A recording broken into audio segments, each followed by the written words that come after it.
Hey there! Thanks for tuning into Duckbricks. I'm Chris and welcome to Bionicle Fanon Reviews, the show where I review all the fan-created, canonized Bionicle models. The model in particular here is a Dark Hunter named Phantom, and he has a pretty interesting backstory specifically out of the actual Bionicle universe. You see, Phantom was set to feature in the 2005 Dark Hunter book, but for whatever reason was cut from the book. And then, he was set to feature in the Brickmaster magazine in 2006, but for whatever reason, the folks over at LEGO could not find their image of Phantom.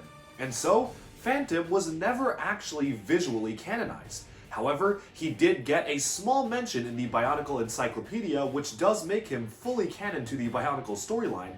It's just that the model itself is not technically canon, because for whatever reason there was a mix-up at LEGO and they just couldn't get the images for this model. So for the longest time, everyone just assumed that the images of Phantom were lost to time. Until just a couple of months ago, this year in 2021, the original builder for Phantom resurfaced and provided proof that this is the model for Phantom that was originally supposed to be canonized, provided proof of the award certificate from LEGO saying that they had won the Dark Hunter contest, and this is exactly the character it was supposed to be. So in some ways, the backstory behind how this model actually got canonized and how it actually fits into the Bionicle universe is even more interesting than the backstory of the character itself. Now of course, I will say this with a caveat, this model is not of course officially canon because the image of this model never appeared in any official Bionicle media because it got lost. However, I think it's pretty safe to say that this is basically canon because it is the original build for Phantom, so I do think it's pretty fair to just call this one canon and move on. So the backstory for the in-universe with Phantom right here is that Phantom was once a Ninra ghost, a Famatoran crafter. After some experiments were run on him, he actually was mutated by energized protodermis and transformed into this hulking warrior. After that, the Ninra ghosts cast him out because he looked too monstrous and too far from a Matoran for their liking, and after that he basically just became a Dark Hunter and chose to find his own way in the universe. That's really all we know about Phantom. He didn't really do too much because of course he only just got that one small entry in the encyclopedia, but he is technically canon from a certain point of view. So now let's dive into exactly how I review these models. Point number one is posability. So can this model hold the own weight of its limbs? Is it flopping around too much, or is it actually somewhat posable? And can I get this into cool poses without it being at risk of falling over? Number two is building techniques. So what kinds of techniques were used for these? Are there any nice parts usages? Was I impressed with how it came together? Or is it just recycling stuff from existing sets? Number three is overall aesthetics. So that means completely agnostic of the storyline. Does this look like a generally menacing warrior? Does it look cool? Is the color scheme consistent? And so on. And finally, number four is believability in universe, in which I compare this against the backstory that was given to it by the Bionicle story team and see if that backstory makes enough sense for this character. We'll also do some scale comparisons for this character for this final point as well, so stay tuned for that. But so, without further ado, let's dive right in to the very strange and very recently revealed Dark Hunter Phantom. Alright, so here we have the Dark Hunter Phantom, or at least the model that is supposed to be Phantom. You can see already he is quite a tall fellow, barely fits within the frame of the camera here if you count the tops of the wings, and he actually has quite a lot going on, so he is pretty well detailed. There's a lot of different bits and pieces going on here, different color scheme mashups whatsoever, so we're just going to start off with the most simple stuff with articulation. So, as usual, I'm going to start off with the legs here, and I do want to note there have been a few minor color and part substitutions. For instance, these are supposed to be the original Toa Metru armor pieces. They don't actually do anything or change anything regarding the design, so I just had these ones on hand and figured I'd use them temporarily.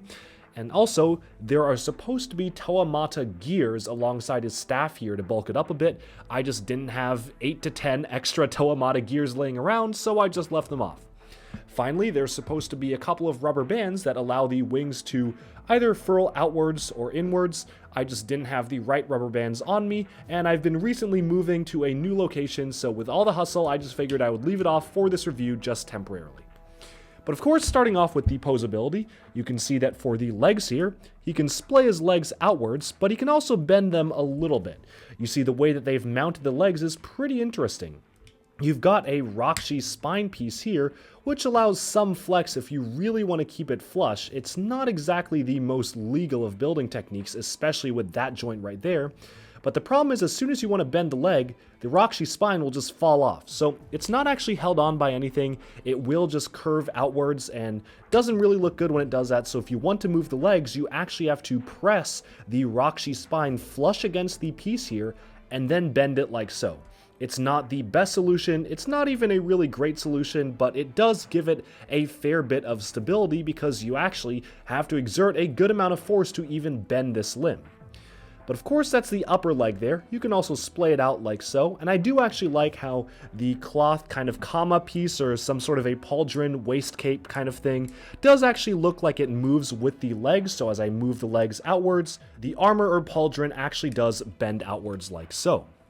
Now, moving on to the lower legs here, this is a lot more simple because you just have everything mounted on one joint. Just 1 degree of motion here for the knee, and the feet are also just mounted on standard ball joints, which, to be completely honest, makes all of the effort done to actually add some sort of friction articulation on the back there basically useless, because the legs are just going to bend on the feet if he's going to topple over. So even if this isn't bending easily whatsoever, this could bend easily, and this bends really easily.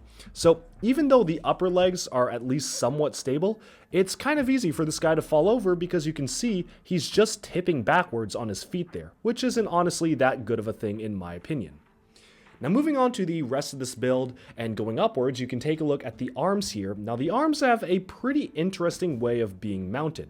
And the reason I say that is because you can see that basically his arm just extends out here. So he's got an arm joint like so, and this basically articulates about as well as you'd expect.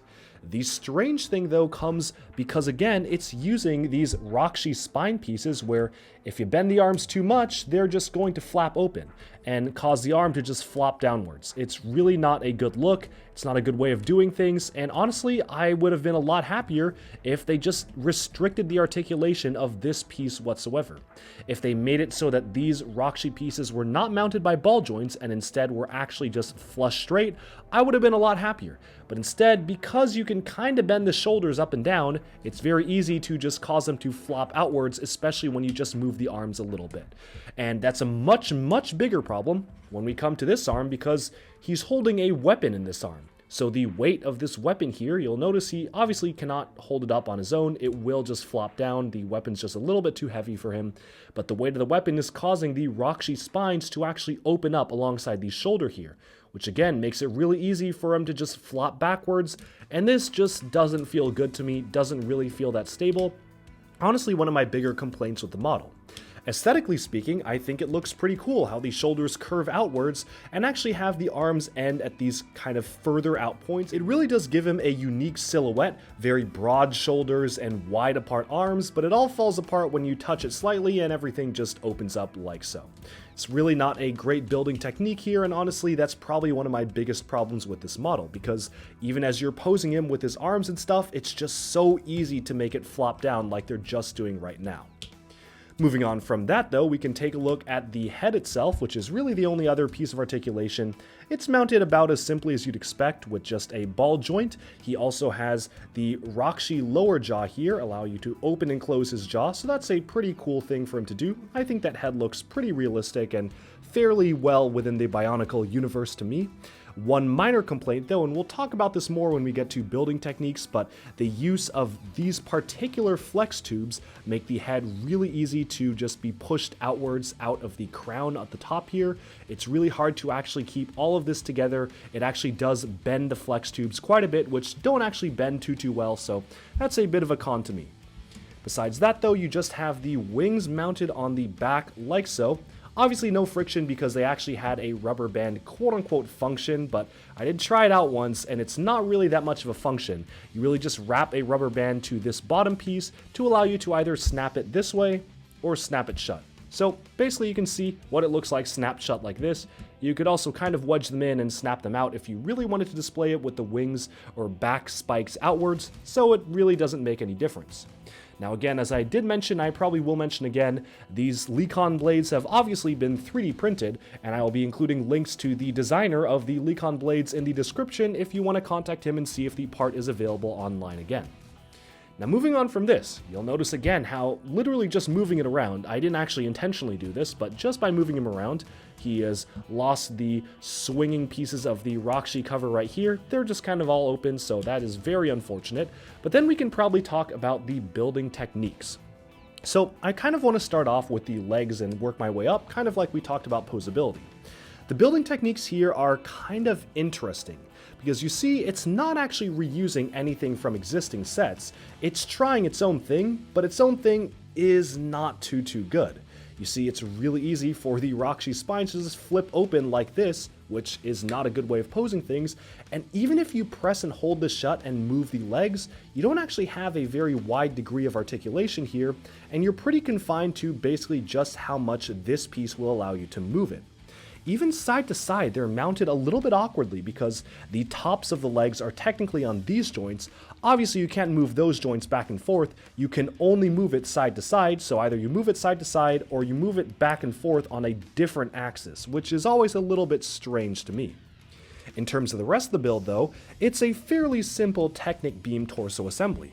You've just got a series of Technic beams connected to each other, with the Matoran torsos, the Metru Nui Matoran torsos on the front and back here, that actually allow you to have a fully bulked up body. And then of course the most interesting thing about it is the weakest thing about it, which is the usage of the Roxy spine pieces as shoulders, which do not work out very well, obviously speaking. Even moving on to the staff itself, it's a fairly interesting design, but honestly, there's not too much going for it. It's a very basic design and honestly feels a little bit too short for a figure of this design. Almost feels like kind of a knife you would be holding or something, and not really a full-on staff. And again, you get this problem with the building techniques relying way too much on Roxy shoulder pieces, which just don't work out too well. You have the same problem in the legs, right here, just popping right open, and you have the same problem in the upper shoulders. Moving on to the head itself, I'm actually fairly happy with how the head's done. It's a little crude, but compared to the standards of its day, it's not too bad. I do like the usage of the Roxy as a jaw piece right here. The Roxy head does actually make a pretty good lower jaw. You can really make it look like this guy's talking or his mouth is opening. And I do like the use of the Hordika chestplate as some sort of a crown as well. I think that just works out pretty well. The arms, though, are not too great, because there's a lot of very awkward and weird things going on with them that I don't really know why certain design choices were made. So he does have an additional set of other weapons, like a Vaki disc launcher here, which is cool, and a Rotuka launcher, as well as right here, which is mounted kind of awkwardly, but it works. But all in all, the arms are just really long and gangly for a figure of this size. If you look at his silhouette as a whole, he's got very broad shoulders, a large chest, and super skinny arms. The Nuva shoulder chest plate pieces don't really do anything to help, because they're just kind of added on there. They don't really add on to the bulk of the model, which results in him having a very cartoonish set of proportions, which isn't necessarily a bad thing, but it is a bit of an awkward thing. Now, there are some building techniques I do like. I do like the usage of these free-moving Toametru silver feet here, which actually allow you to have some sort of articulation as he bends his legs back and forth and up and down. I like the way those move. As well as some of the parts usages like the Hordika foot for the centerpiece here. A lot of pieces are pretty well armored up, and even on the back you can see that he's got some sort of a tubing structure to allow you to actually have this more realistic design and make it seem like everything is fully covered from all angles of this build. Now that being said, it is not necessarily one of the best builds, it's just alright in my opinion. I don't necessarily have strong feelings one way or the other, either positive or negative for most of the build, and that goes for aesthetics as well.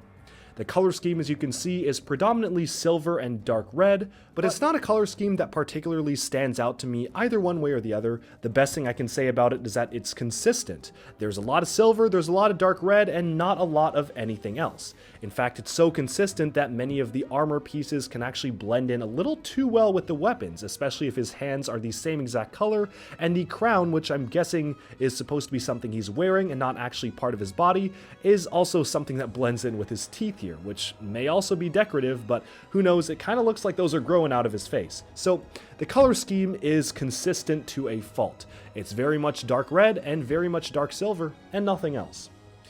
Moving on though, I think it's time to take a look at the Dark Hunter Phantom when compared alongside some other representative samples from the Bionicle universe. So let's zoom out right now and take a look at how he stacks up against some other characters. Alright, so here we have the Dark Hunter Phantom alongside some representative samples from the Bionicle universe.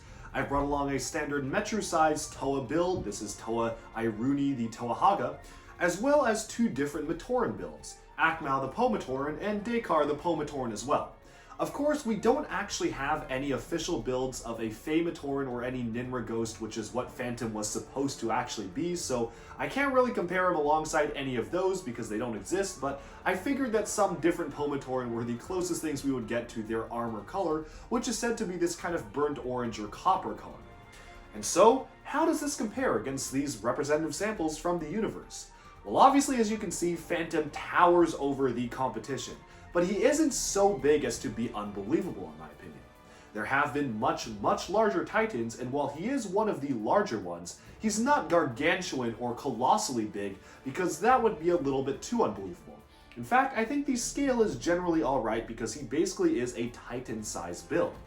Now in terms of how Toa could beat this guy in a fight, I could maybe see it. He is a lot larger than the standard Toa. You can see Iruni here really only goes up to his waist, but he's not so big that I wouldn't even believe that it would be possible for them to be scaling together in the same universe. He's just kind of Titan sized, so I think that's alright. However, there is one other thing to consider. This creature is said to have been created by mixing a Matoran with energized Protodermis. I guess I can kind of see it, and especially given the Fey Matoran were crafters and tinkerers and probably were enhancing themselves with these wings and whatnot, but I don't necessarily know if I see this coming from a standard Matoran build, especially this very monstrous face, these broad shoulders, and I know energized Protodermis can do some pretty wacky stuff, but I don't know, I find it a little bit hard to believe that he could go from something like this to something like this basically just by dunking him in a pool of energized Protodermis. So that one, I think, is a little bit of a stretch. But in terms of believability besides that, I think I can buy it. And so, I'm going to give the Dark Hunter Phantom a score of 7 out of 10 in terms of believability in universe. Not really sure if the backstory of him once being a Matoran makes total sense, and for all I know, that backstory was just given to him because the Bionicle story team didn't actually get an image of what this character was, so they really had no way of knowing what he looked like. But that is what it is, that is his backstory, and so I think it's a little bit of a stretch to say that energized Protodermis turned this into this. That being said, we can now move on to the actual other points on this review, and setting aside these representative samples, let's now discuss the final 3 points of the review. Starting off with posability. So I mentioned in the review that I was pretty impressed by the way that the upper legs move. They actually incorporate some good articulation and some good friction on the upper legs, as I mentioned, but unfortunately a lot of this is thrown out because the feet are just on standard ball joints. Now, I don't know if there was an easy way to do this, but as you can see, he has a tendency to either fall forwards or fall backwards if you're not very careful with how you position his feet. The upper legs are very stable, and those, honestly, are pretty restrictive, but they do actually provide a solid ground for him to stand on. But this lower foot is just not good enough to make this keep standing up, which is unfortunately a big shame when it comes to the posability of this model. Is it as bad as some of the other Dark Hunters? Not at all, because it's pretty simple to get him in a pose. You kind of just have to plop him down, and as long as his weight isn't distributed too far to the back or front and you fiddle with it for a few seconds, you can get him to stand up. But it definitely still is a con because especially all the work that went into restricting the movement of the upper legs with this whole contraption essentially is just kind of wasted by the fact that the feet can just cause the model to fall forwards and backwards very easily. So moving on from the legs and going on upwards, the other thing that I mentioned that I had a big problem with were the arms just drooping down, like you can see right here. The Rakshi spines here were not designed to hold that much weight of the arms, despite there being 2 of them. It's just simply not enough, and I honestly feel that there were many ways this could be fixed. I would have been fine if you could not articulate this part of the shoulder, which doesn't really give you too much in terms of articulation anyway. If they just fixed these pieces straight and had the arms articulate from this point, it would have been totally fine. But because they added an extra joint of articulation to move the upper arm up and down, that causes it to just flap open and just fall over really easily. and these rock sheet pieces are really not designed to hold this much weight. And that's why the arms, I think the posability could definitely be a lot better. And even moving on to his staff, it's kind of hard because there are sometimes he can hold up the weight of his own weapon, but most of the time his arm will just flop down. So this may be just my personal joints. Your mileage will vary depending on how good your joints are and how new they are, but especially after a little bit of use, his arm will just kind of flop down. So that's a little unfortunate. Moving on to the head though, no real complaints with the posability of the head because again, you can just open and close his jaw just fine, and the wings are pretty cool with the whole function you have to open and close them. And so, I'm going to give posability a 6 out of 10 for the Dark Hunter Phantom. It's not perfect, there's a lot of ways it could be improved for the upper arms and lower legs especially, but he's not nearly as bad as many of the other Dark Hunters who literally just topple over if you look at them wrong. So, for that, I'll give him the benefit of the doubt and give it an above average score. Moving on to building techniques, let's take a look at exactly how this all came together. The one great thing I can say about this build is that it completely does its own thing and is fully unique, and it actually succeeds at a lot of it. It's not just reusing existing stuff from the sets, it's actually doing something completely different, and that's one thing I can really appreciate about this build. Now of course some things were experiments that may or may not have worked out too well. As I mentioned, maybe the upper legs are a little bit too restricted. You've got some tight connections here that really don't work out perfectly. But all in all, I think that there are some pretty good building techniques mixed in. Stuff like the side comma or waist pauldrons right here actually work out pretty well in terms of having this move alongside his legs. You can see when he moves up his legs, it looks like the armor or skirt piece is folding with him. And I also do like the inclusion of the Lecon blades as wings. They make pretty good wings in general, as well as the way that certain appendages on the arms were built, such as the mounting of the Rotuka launcher here I think is pretty cool, adds a bit of believability in universe to me. And in general, I think that the overall torso and shaping of this character is quite good, especially with the broad shoulders. That being said, again, there are a few things like the very spindly arms. I really do feel like the arms could have been beefed up a little bit more. Some awkward weapons mounting on the side of the arms, and the staff in general I think is very simple. Definitely feels almost a little too short for him. I would have wanted something extending a lot longer down here, and I think it's a pretty mixed bag in terms of building techniques.